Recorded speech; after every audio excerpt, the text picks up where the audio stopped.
Alright, this should be fun. Richard Nikoley here, freetheanimal.com with Pattaya, Thailand. To my background, I'm coming to you from my 17th floor condo on Pratamnak Hill. So anyway, a few days ago, one of my longtime members of my blog emailed out and sent me some links to this new thing that's blowing up the internet. I think it's blowing up the internet more than anything I've ever seen. You know, I come from way back, 2007, 2008, you know, paleo diet, you know, lean gains, intermittent fasting, you know, get the gut health stuff, all of these things. The potato hack was pretty big for a long time. You know, doing it either short term, and I'm talking about, you know, plain potatoes, you know, with nothing but, you know, no fat and no sugar, although sugar wouldn't have mattered.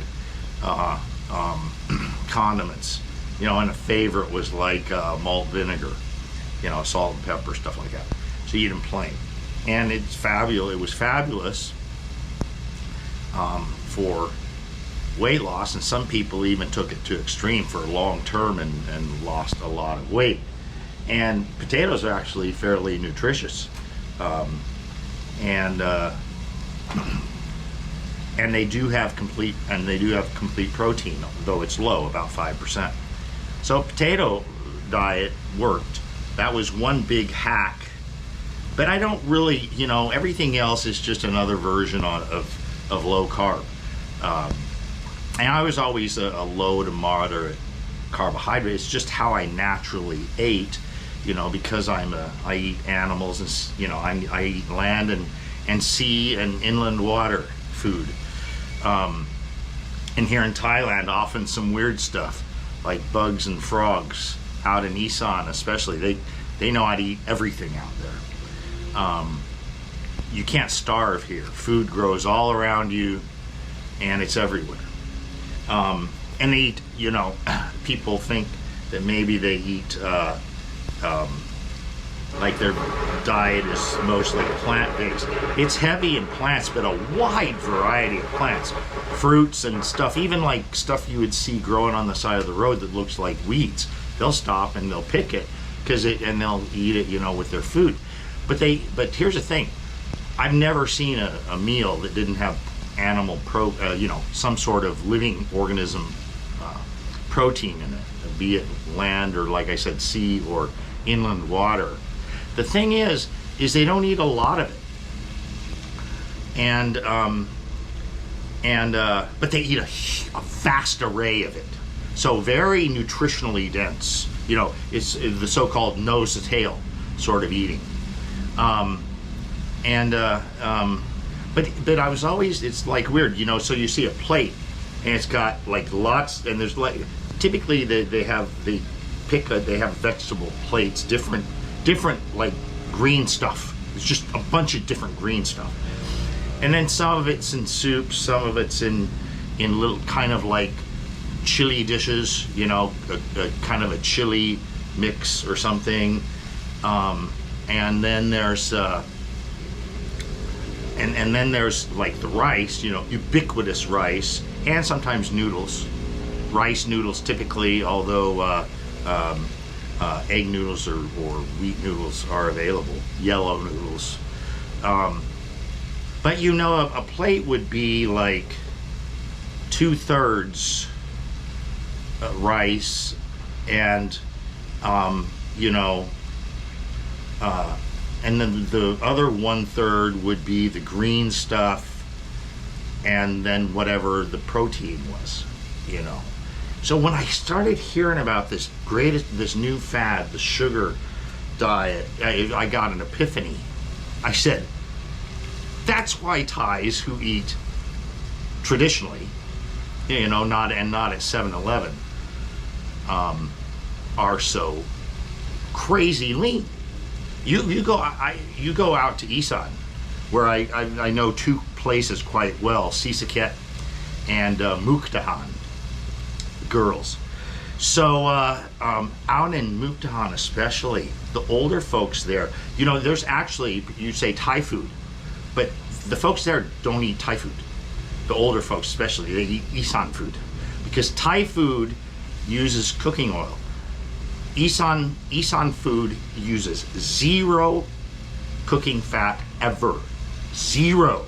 They can taste it immediately. They don't like it, right? So there's fat, some fat in their food. There's even some fat in fruit. There's some fat in a lot of vegetables, just not much. And then they don't get a lot of fat in the animal stuff they eat. So it's a very low fat diet, especially if it's traditional. And the protein is low. I'm like, duh, here's why. But then you see them drinking Cokes and smoothies, fruit smoothies all the time. You're like, how come they're not fucking fat? All this sugar makes you fat stuff. So I'm like, I gotta try this. So then I start digging into it. I start digging into the science. And I forget the something 2. There's this, whatever it is, hormone something that turns on in a low protein state. So typically under 10% protein of your daily energy, this thing kicks in. And it specifically kicks in fat burning. So there's that. But then here's an interesting thing. So the sugar diet, and I'm talking about using it as a diet. So you're eating some protein and some fat. Just the rest of it is carbohydrate, whether it be from sugar, whether it be from fruit, whether it be from starches. So then you say, okay, well, it works for exactly the same reason the potato hack works. Low protein, low fat. The rest of it is the starch and potatoes. But here's another odd thing. It works that's the same way the original ketogenic diet for epileptics work, where you're 90% of fat. The other 10% is made up with a little bit of carbohydrate, maybe 1, 2, 3%, and 7, 8, 9% of protein. So it works the same way. Then I get to thinking more, and I think, so there's another common denominator, is that you are not eating significant amounts of fat and carbohydrate together. And I've been on that path for a long time, right? So if I eat meat like meat and eggs, like steak and eggs, that's protein and fat, no carbohydrates. Then if I eat carbohydrates, like say I have a fruit smoothie, it's like a few hours after that meal, so everything's gone, right? I'm not really metabolizing anymore, or to any great extent. And I'll have a fruit smoothie. Hell, I'll toss down a Coca-Cola, maybe a green coconut. If I want to go really pure, I like that you can go here to the beach and they have their green coconuts in a big ice chest and ice, so they're cold, and they can chop them up. And you drink nice fresh from the coconut juice, and they give you a spoon to scoop out the meat. But anyway, so I'll if I do that, it's virtually no protein, no carbohydrate. And here's the thing: on days I've done that, where I'll eat typically a protein fat breakfast, protein and fat, like steak and eggs, typical example. No toast, no potatoes. And then I fuel the entire rest of the day on like fruit, juice, coconut water, maybe a candy bar if I want, something like that. And what I've noticed on days when I do that, my energy is boom, like that. When I feel like shit is when I go out and I have a mixed meal where there's significant fat and significant carbohydrate. Classic example is a steak with baked potato with the fixins on the baked potato. I will feel like crap. I'll feel like comatose for hours, 2-3. I want to take a nap, But if I do the thing in the morning like that, have my and I'm doing less and less, like maybe a 4-ounce steak instead of a 6 or 8 ounce steak, and maybe 1 egg instead of 3, something like that. And then a few hours later, I start into the sugar for the rest of the day, into the evening, and I feel great, and I sleep great, and all this stuff. So here's the thing when you think about, so the reason that I think is good to always avoid fat and carbohydrate to any extent, even some fruits. In fact, okay, here's why. I thought for a long time, there's only one food in the world that combines a lot of fat and a lot of carbohydrate, and that's milk, right? Mammal milk.